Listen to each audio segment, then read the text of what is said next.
Então, gente, boa, vamos lá. Vou começar por umas perguntas que estavam no Classroom. Eu acho que é mais fácil, às vezes até porque não é nenhuma questão de dar um trabalho de escrever um textão, é que às vezes a gente escreve, as pessoas não entendem. Então, é mais fácil eu responder por aqui, depois fica, e até mais fácil para ver depois, fica tudo no vídeo gravado. Então, eu vou começar por elas, depois eu volto para essa pergunta da Paula e a gente vai na ordem daí. A primeira coisa que tinham perguntado, as perguntas que têm relação aqui, tá? Em relação ao início e término da fermentação, o acompanhamento é feito em laboratório? Nem em laboratório tá? Pode sim também, tem algumas análises paralelas no laboratório, mas o acompanhamento mais simples é medir densidade no tanque ali mesmo, tá? Não é nada... Põe numa proveta, põe um densímetro e percebe se está descendo a densidade. Se ela parar antes de...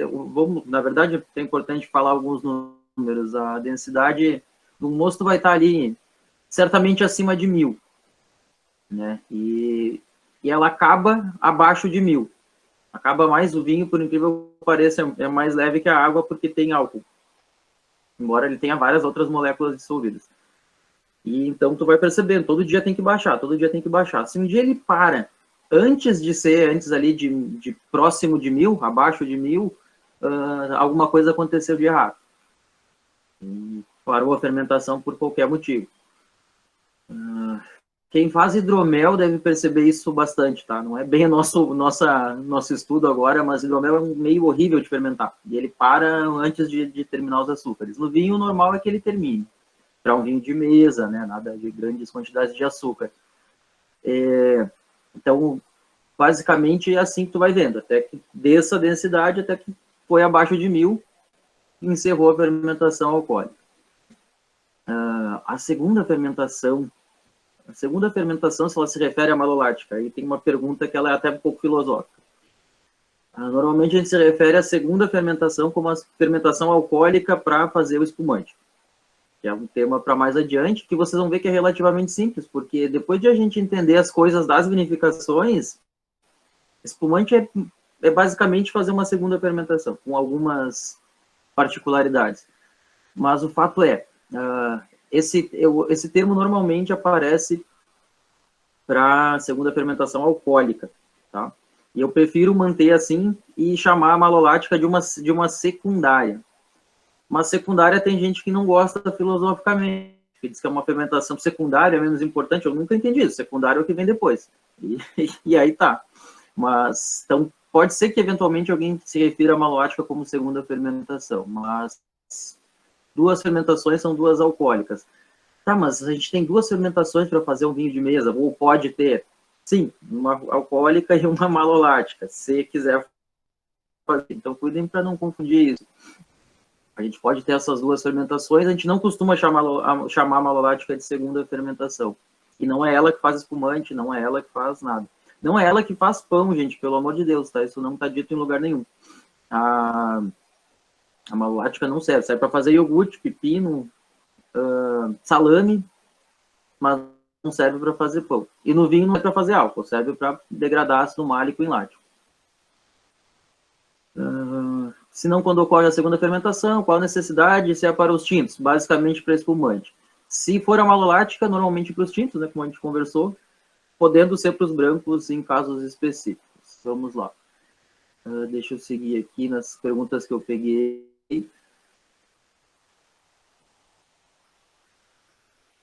Pode-se dizer que na maioria das vezes o amadurecimento... Espera aí que eu tinha passado uma que tinha relação e eu me esqueci. Não, está correto. Pode-se dizer que na maioria das vezes o amadurecimento do vinho ocorre em madeira ou envelhecimento em garrafa, ou esses recipientes podem variar significativamente? E uma outra pergunta parecida. O envelhecimento é um processo que sempre ocorre na garrafa?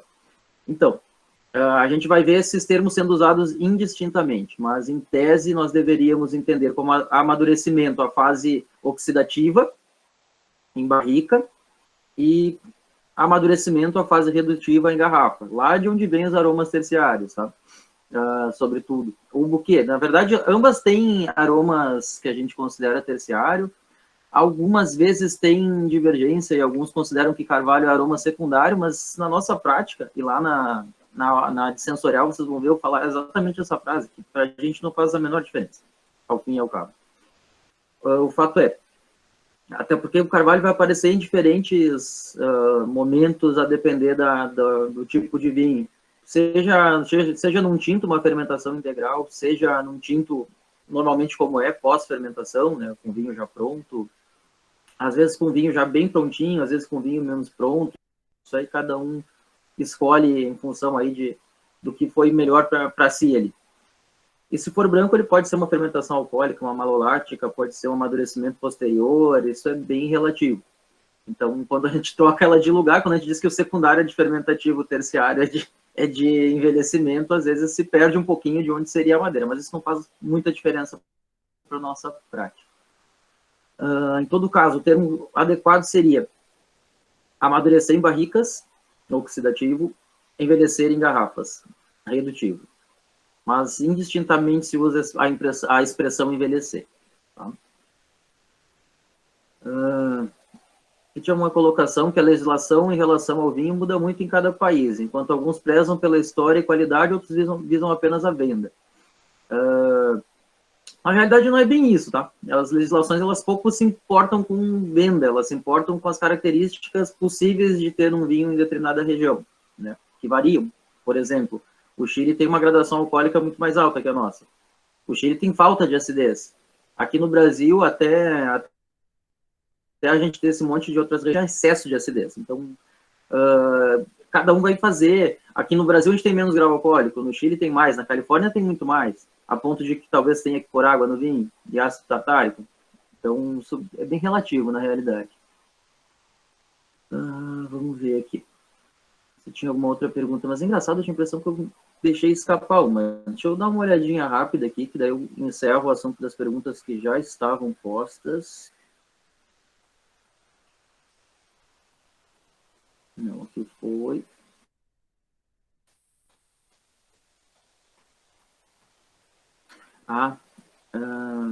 Não, aqui também já tinha respondido.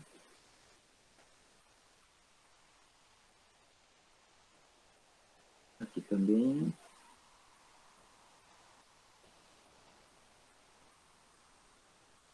Não, todas elas estavam respondidas. Eu que estou inventando coisa. Excesso de precaução. Então, deixa eu seguir para as perguntas do chat, daí depois a gente abre para as perguntas das pessoas que quiserem fazer pelo microfone. Pode ser? Vamos ver aqui. Começou com Paula, vamos ver. Duas perguntas. Uma delas, sobre a clarificação, desculpa, do mosto de vinho branco antes da fermentação. Eu não vou falar sobre isso agora, tá? Que tem aula de sexta, tá entrando com isso. Então, é melhor a gente não comentar agora e comentar posteriormente. E a outra é o tempo médio, mínimo e máximo de duração da maceração. Não tem muito parâmetro, tá? Se forem macerações pré-fermentativas, por exemplo, aquela maceração carbônica e maceração... Termovinificação é horas, tá? Algumas horas e acabou. Maceração carbônica, alguns dias, naquele processo de fermentação intracelular. O mais normal, o mais convencional, é ter ali no mínimo 5 dias aproveitando a fermentação alcoólica. Quanto tu vai deixar mais, quanto tu vai deixar menos, tem vários motivos que tu vai usar para ter como parâmetro. Seja a tua necessidade de otimizar o processamento e mandar o vinho para frente, quando o vinho não é grande coisa, seja a tua necessidade de aproveitar ao máximo aquela matéria-prima. Então, não tem exatamente mínimo e máximo. Mesmo numa maceração que seja só tradicional aí, durante a fermentação, mas provavelmente não é menor a 3 dias, tá? Para tu conseguir extrair alguma coisa suficiente. Ela deveria, isso é uma conversa interessante, até um pouco técnica, mas interessante. Ela deveria ser menor nos vinhos comuns, tá? As uvas americanas não se beneficiam de... Tu não quer extrair nada da casca delas, além de cor e alguma coisa de tanino, elas não são riquíssimas em taninos, o vinho não envelhece bem, não tem potencial para isso, e tu vai aumentar, o próprio metanol aumenta quanto maior a maceração, de alguma forma, e o que não é o maior problema, mas a maior questão é que ela acaba tendo mesmo aquele cheiro de bagaço. Eu trabalharia sempre com macerações menores, depois fermentaria o líquido, a minha forma de ver. Fermentaria o líquido mesmo em temperatura mais baixa para deixar mais aromático mesmo e para ser muito mais agradável. Mas o normal não funciona assim. E outra, quase nunca se controla a temperatura de fermentação do vinho comum. Do branco até sim, mas do tinto não, né? Porque, né, as pessoas não costumam pagar por isso. E aí ele vai, eu já tive um lado de tanque de vinho comum fermentando aí a 36 graus, que era um negócio que fermentava em 4 dias, era uma coisa maluca.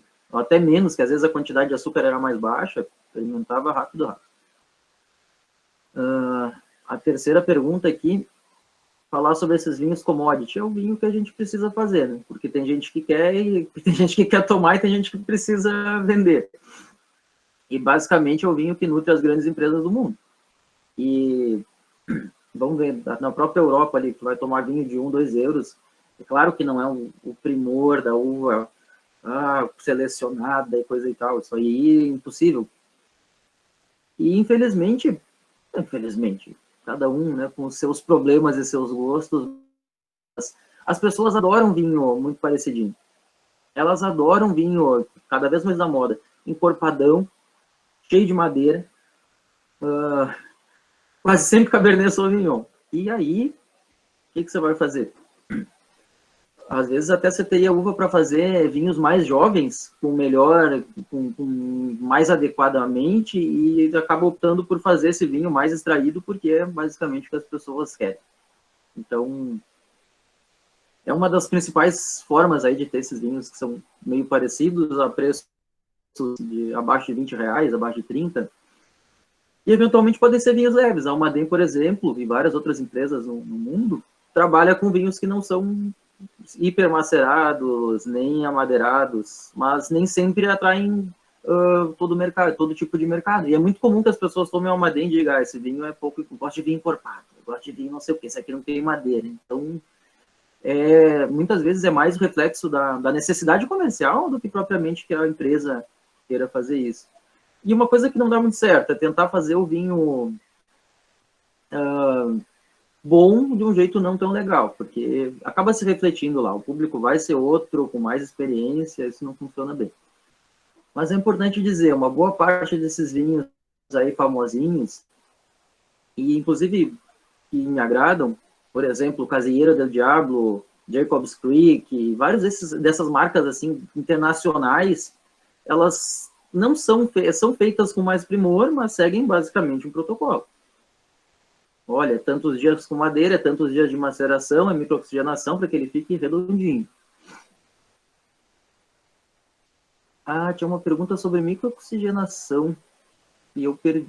Que engraçado, por que eu não achei essa pergunta?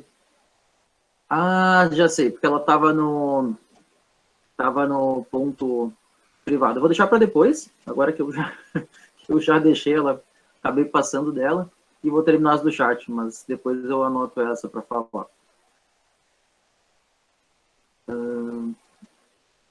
Então, acho que é mais ou menos isso aí. Se bem que é um ponto bom, deixa eu retomar lá. É um ponto bom para a gente falar sobre microoxigenação, que não deixa de ser uma prática bem útil para fazer vinhos de alguma forma mais standard. Deixa eu só procurar aqui que eu já achei.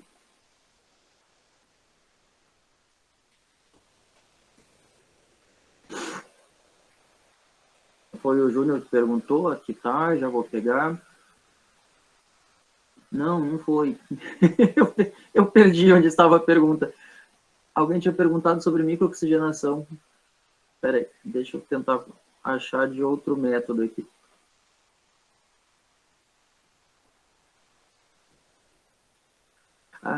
Tem uma coisa que acontece no Classroom, às vezes eu recebo a pergunta e ela não aparece no Classroom, eu não sei porquê, daí ela fica meio fora de ordem, e aí eu acho que ela deveria estar no fim e ela não fica no fim.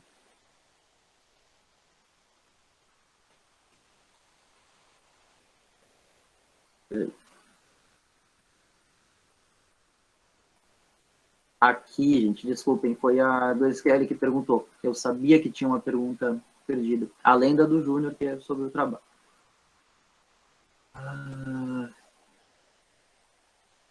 Eu não lembro o que... tá, eu lembro, sim.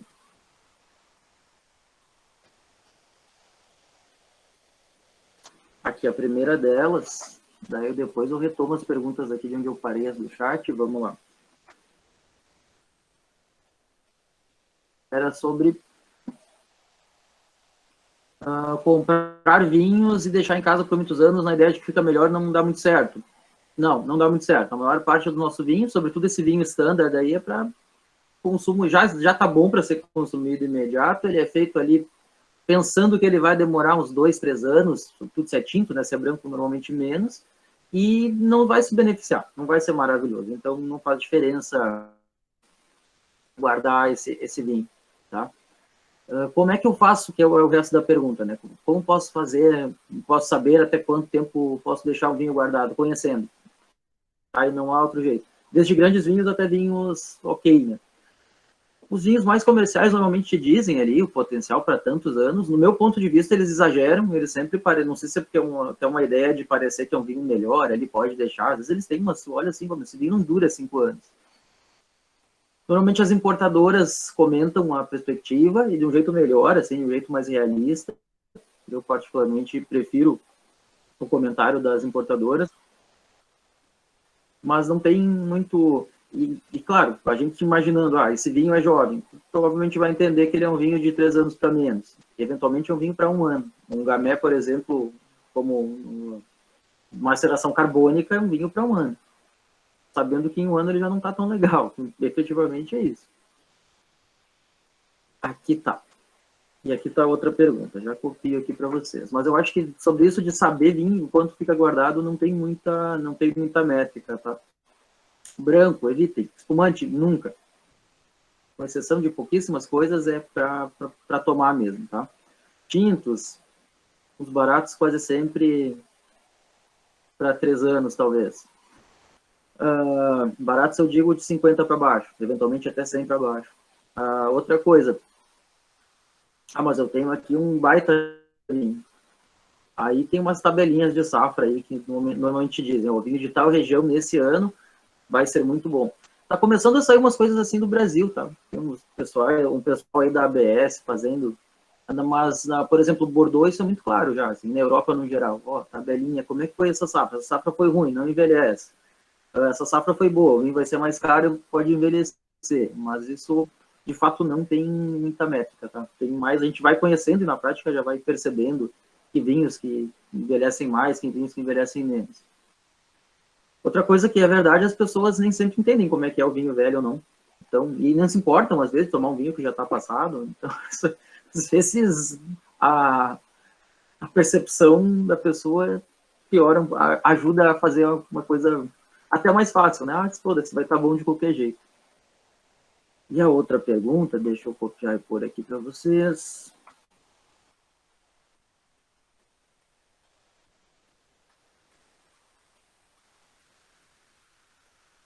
Deixa eu só voltar aqui para eu não me perder.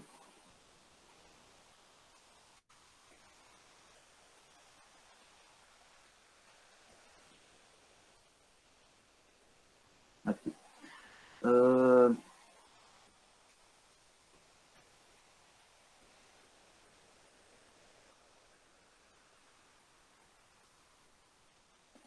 Mas a outra pergunta é sobre a microoxigenação naquelas máquinas. Como é mesmo que dá para deixar o odor de carvalho com ela? Através de chip? Como assim? Através de pedacinhos de madeira. Que se vende, que são permitidos, que está no último slide, aqueles de métodos alternativos, que nem é tão alternativo assim. Isso é bastante usado, isso é bastante comum, mas de fato ele é uma alternativa à barrica de carvalho. E usado aí já há décadas, tá? Inclusive, não precisa microoxigenar, tu pode usar só o chipzinho, mas ele acaba ficando um pouco disparelho no vinho. A maior parte das pessoas não percebe, vai achar até bom, mas quem conhece praticamente vê, assim, quando o vinho é chip, o carvalho fica muito desintegrado. Por isso que microoxigenar dá um efeito legal, porque acaba aparecendo. O Gabardo, que hoje é professor na Unipampa, fez o TCC dele sobre isso, e os resultados que ele tinha eram muito animadores para vinhos com pedaços de carvalho aí, de vários tipos e microoxigenação, sendo muito percebido por degustadores às cegas como um vinho que passou por madeira, nem sempre era percebido que não. Aí Mas o procedimento de pôr chip não precisa ser necessariamente com microoxigenação, tá? São coisas distintas. E a microoxigenação pode ser feita sem. Inclusive tem sido feita bastante. Por quê? Porque ela acelera o envelhecimento do vinho ali, faz ele ficar a estabilidade dos taninos, gera estabilidade, diminui a carga de tanino na boca, deixa o vinho mais redondo. Então, o Michel Rolland, por exemplo, gosta muito. Conta-se que na miolo era só o que ele dizia, né? Microoxigenei, e por aí vai. É uma técnica um pouco polêmica, tá? Eu acho que para vinhos standard não vejo problema nenhum.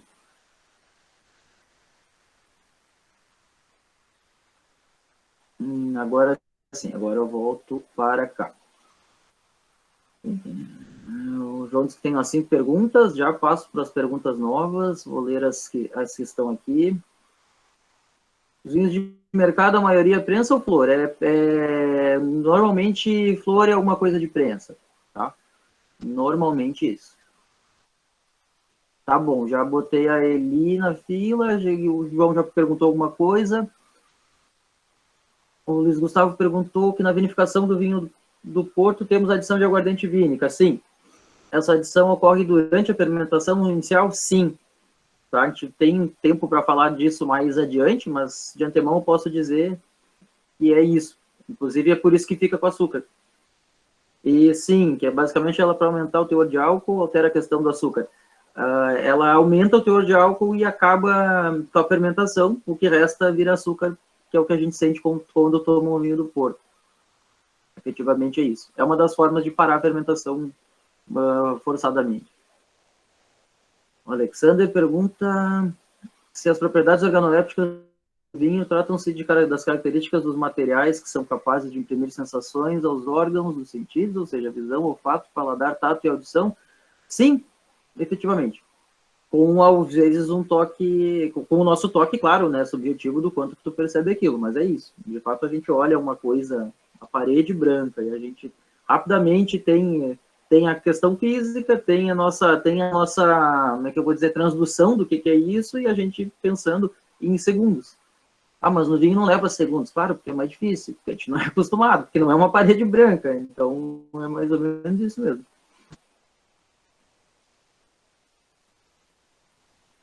Parece um negócio cheio de etapas, né, mas acaba acontecendo rápido.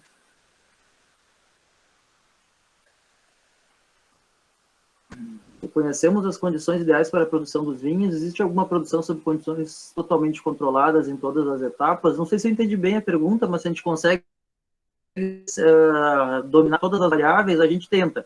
E várias vezes a gente consegue. É bem comum que a gente consiga, né, enologicamente, ter controle do que a gente quer que aconteça. Tá? Se era essa a pergunta, sim. Uma sobre a máquina. Pronto, era a tua mesmo. Já está respondido.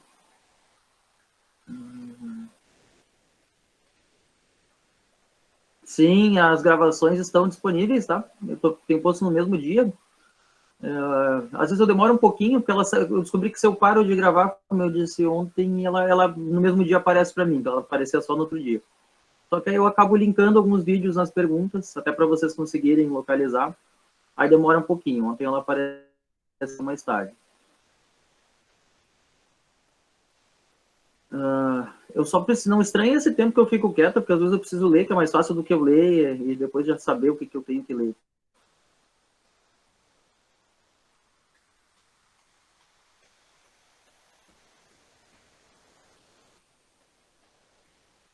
Tá, a Fátima Regiane faz várias... Pode pôr no chat aí, por favor, Fátima Regiane. Se prefere que seja chamada de Fátima de Regiane ou de Fátima Regiane, tá? Prometo tentar lembrar. Perguntou se os vinhos da Talha no Alentejo é uma tradição. É uma afirmação dela, sim. O Alentejo, vale a pena de perder um tempinho? Ixi, hoje vai ser curto tempo. O Alentejo vale a pena um tempinho para falar, porque a gente vai acabar não vendo região por região. Foi uma coisa que eu senti um pouco de falta nesse plano de curso, mas tentei um pouquinho ali quando a gente viu a questão das denominações lá na outra disciplina. Mas vale a pena a gente falar um pouquinho, porque o Alentejo não é uma região... se a gente vê o vinho do Alentejo hoje, ele não é nada tradicional. mas eles vão te dizer que o vinho é extremamente tradicional. Por quê? Porque realmente é uma região que há muito tempo tinha vinho, sofreu dois grandes abalos, né? Uma que foi porque o sul de Portugal está coladinho ali, né? Com os mouros e tudo mais. A invasão dos mouros, né? Por bebida alcoólica, o vinho foi proibido. E aí tinha a produção escondida, vamos dizer assim, até que a vida tenha se normalizado, eles voltam a produzir. Aí, num período bem recente, Salazar, que era um ditador, fez coisa de ditador, né? Ditador faz ditadorice, aí ele resolveu que Portugal ia ser uma grande província agrícola, mandou cortar tudo, que era de vinhedo. E o vinhedo do Alentejo era basicamente o fornecedor do vinho do dia a dia, como é. Eu particularmente gosto muito do vinho do Alentejo, e não estou dizendo que é igual, mas é uma coisa que me agrada muito no vinho do Vale de São Francisco. Tu consegue fazer vinhos bons e baratos, que não são grandes, que não têm potencial para grandes vinhos, mas é outra questão. E tu pode fazer vinhos muito legais para consumo corrente. Eu quase sempre tenho uma garrafa em casa. E, enfim, daí a Alentejo foi detonada, sendo uma das melhores regiões que tinha, não exatamente por questões tópico-qualitativas, mas porque se produzia bem fácil e barato. Aí se voltou aí, não tem 40 anos que a gente vê o vinho do Alentejo como ele é hoje. Tá?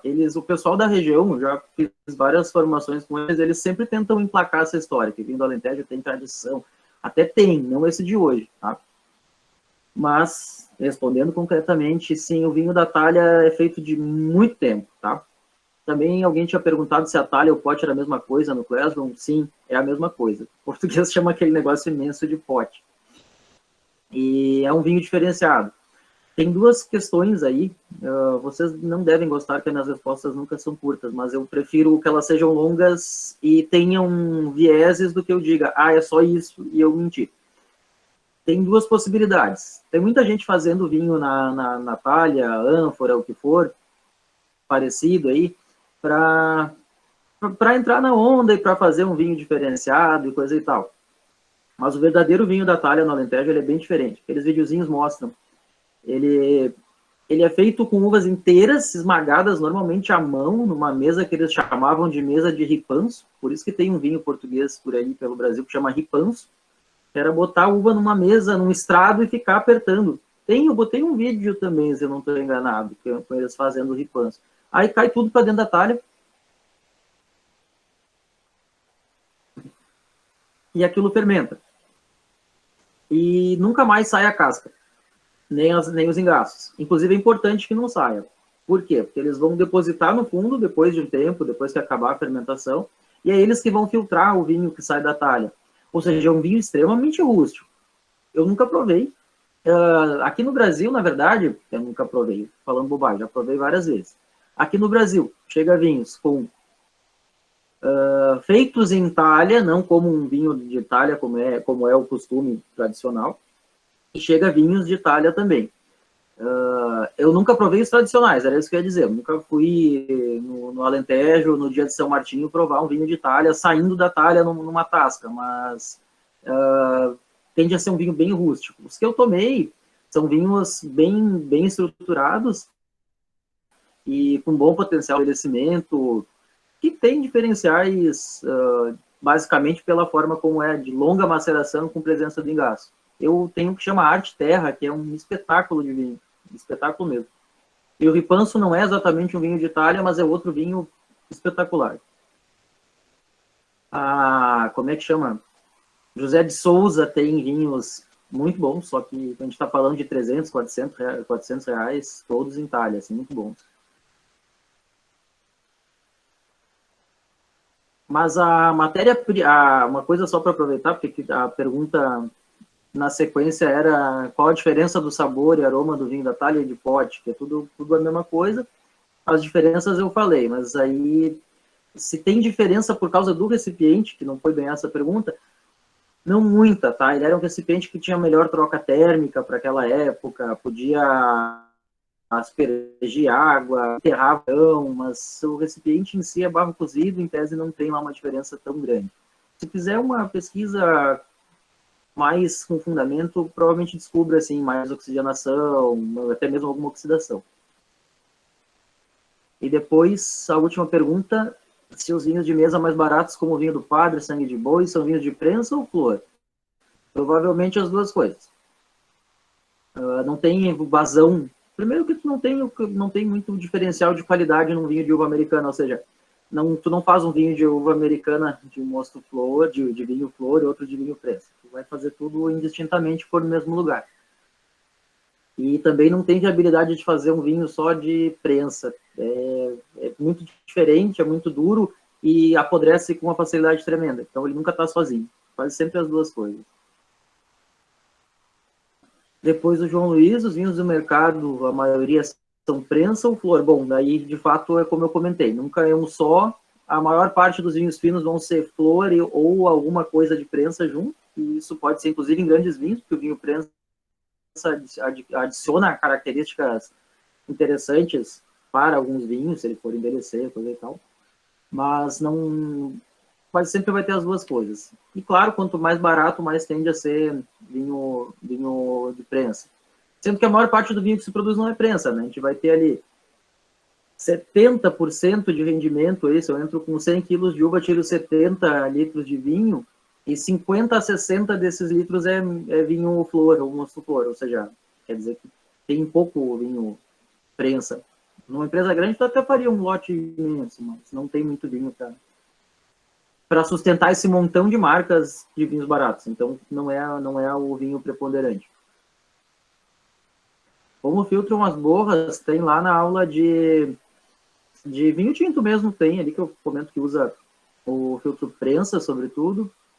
Na aula de vinho branco eu volto a falar disso, e na aula de equipamentos eu comentei no filtro prensa, me desculpem, no filtro a vácuo, que é sobretudo o mais utilizado para filtrar a borra. O filtro prensa também, mas o mais usado é o a vácuo. Um vinho de 2004, qual, Kelly? Depende da... Pode ser que você esteja com um baita negócio, pode ser que você esteja com vinho péssimo. Vamos ver aqui. Não, pior que o vinagre de vinho velho fica meio ruim, porque ele já está todo oxidado. Fica estranho. Se é verdade que devemos armazenar o vinho na posição horizontal, tem uma fala grande minha para mais adiante, quando a gente falar de serviço, inclusive, eu acabo comentando isso. E mesmo na parte de engarrafamento aqui nos tintos eu comento, tá? Mas depende muito. Se for rolha de cortiça, sim. Se for as outras, não. E sempre, de preferência, com a temperatura estável. E eu prefiro que oscile e abaixe de vez em quando do que seja sempre estável e alta. Então, o ideal seria ali 14 graus, é uma temperatura legal para conservar vinho. Mas mais adiante tem disciplina para a gente falar disso.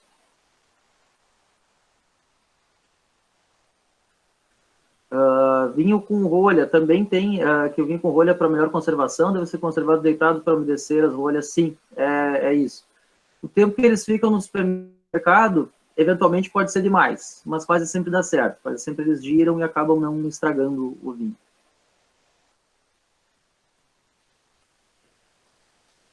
Mas aí está o risco de comprar vinho que não gira muito. Vinho muito caro no supermercado costuma ser furado, a menos que tu conheça a adega e coisa e tal.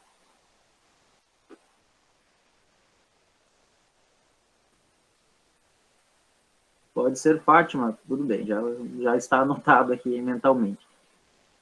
A Celera pergunta, que viu nos vídeos que mandou como fazer a higienização dos tanques. Eu botei muita coisa sobre isso, eu não me recordava. Eu lembro que eu mandei um material porque alguém, acho que foi a Regina Alice que me pediu. Sim, a higienização toda vez. Na verdade, assim, tu vai ter, na prática, tu esvaziou um tanque em fermentação, tu vai passar água e vai pôr o outro por cima. Tá tudo parecidinho, vai tudo fermentar, não vai ter